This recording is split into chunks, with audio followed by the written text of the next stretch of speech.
The silence of the 42nd floor was heavy, the kind of quiet that feels like pressure against the eardrums. Outside the floor-to-ceiling windows, the city was a sprawling grid of amber and white lights, wet with the sudden downpour of a late October storm. Inside, the only sounds were the low hum of the server room down the hall and the rhythmic tapping of Olivia's nails against the ceramic surface of her coffee mug. Olivia stood in the break room, her back to the counter, staring at the coffee maker as if it held the secrets to the universe. She was exhausted. Her gray blazer felt restrictive after 14 hours, and the white collar of her shirt felt tight against her throat. The quarterly review was tomorrow. That was the official reason she was still here at 11:15 p.m.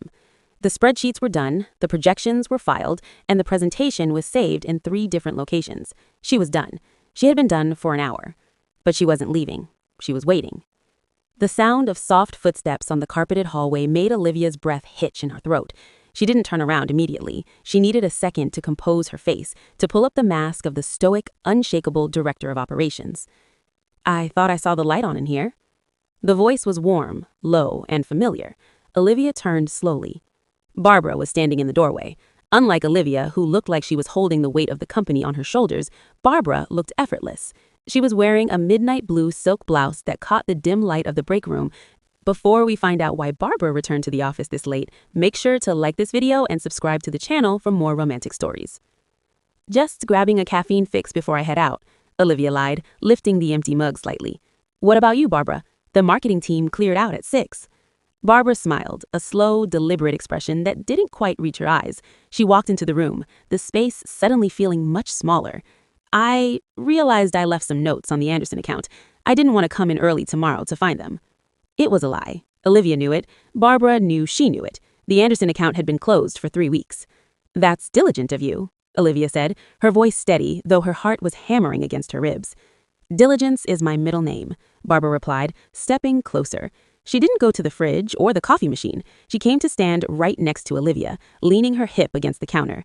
The air between them changed instantly. It shifted from the stale, recycled air of a corporate office to something charged, electric, and dangerous.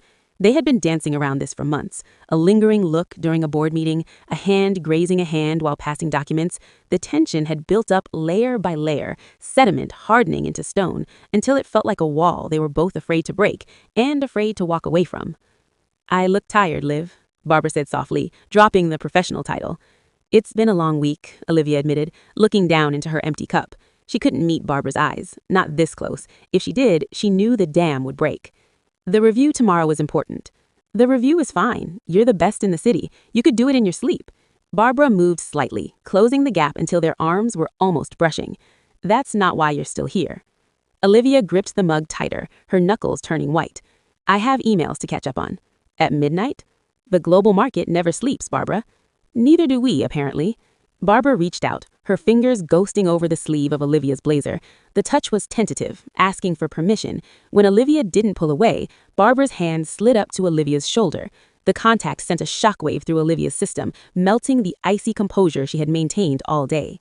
"I saw your car in the garage," Barbara whispered, stepping in. She was so close now that Olivia could smell her perfume, something subtle, like sandalwood and rain. "I was halfway home, and then I turned around. I told myself I forgot the files. Then I told myself I forgot my charger." Olivia finally looked up. Barbara's dark eyes were searching hers, filled with a vulnerability that terrified Olivia. "And what do you tell yourself now?" Olivia asked, her voice barely a whisper. Barbara didn't answer immediately. Instead, she leaned in. The movement was slow, agonizingly so. She brought her face close to Olivia's, her lips hovering near Olivia's ear. "I'm telling myself," Barbara murmured, her breath warm against Olivia's skin, "that if I leave tonight without knowing, I'm going to regret it for the rest of my life." This was the moment, the snapshot in time. Olivia standing rigid, holding onto her work, her shield, while Barbara stripped it all away with a single whisper.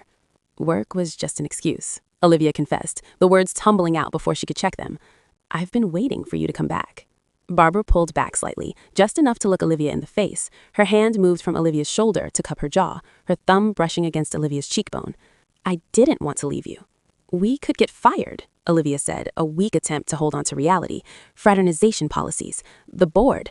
"Let them fire me," Barbara said, her gaze dropping to Olivia's lips. "I don't care about the board right now.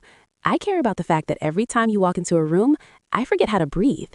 Olivia let out a shaky breath, placing the mug down on the counter behind her with a soft clink. Her hands, now free, hesitated for a fraction of a second before reaching out to grip Barbara's waist. The silk of Barbara's shirt was cool under her fingertips. "Show me," Olivia said. Barbara didn't hesitate. She closed the final inch between them, pressing her lips to Olivia's. It wasn't a desperate, hurried kiss. It was slow, confident, and overwhelmingly relieved. It was the taste of months of silence finally being broken. Olivia melted into it, her eyes closing as the stress of the spreadsheets, the presentation, and the deadlines evaporated. The office dissolved. The hum of the refrigerator faded away. There was only the feeling of Barbara's hands in her hair and the softness of her lips. They broke apart after a long moment, breathless. Barbara rested her forehead against Olivia's, her eyes closed. "I really don't have the Anderson files," Barbara whispered, a small smile playing on her lips. Olivia chuckled, a low, throaty sound that vibrated between them. "And I finished the presentation 3 hours ago." Barbara pulled back, her eyes sparkling. "So we're just two liars in an empty office." "Apparently so." Barbara took Olivia's hand, interlacing their fingers. "My place is closer, 10 minutes away." Olivia looked at the door, then back to the woman who had just turned her world upside down. The work was done. The excuses were gone. "Let's go," Olivia said. She didn't leave that night to go home. She didn't leave to sleep. She left with Barbara, leaving the lights on and the empty mug on the counter, the only evidence that work had ever been on her mind at all.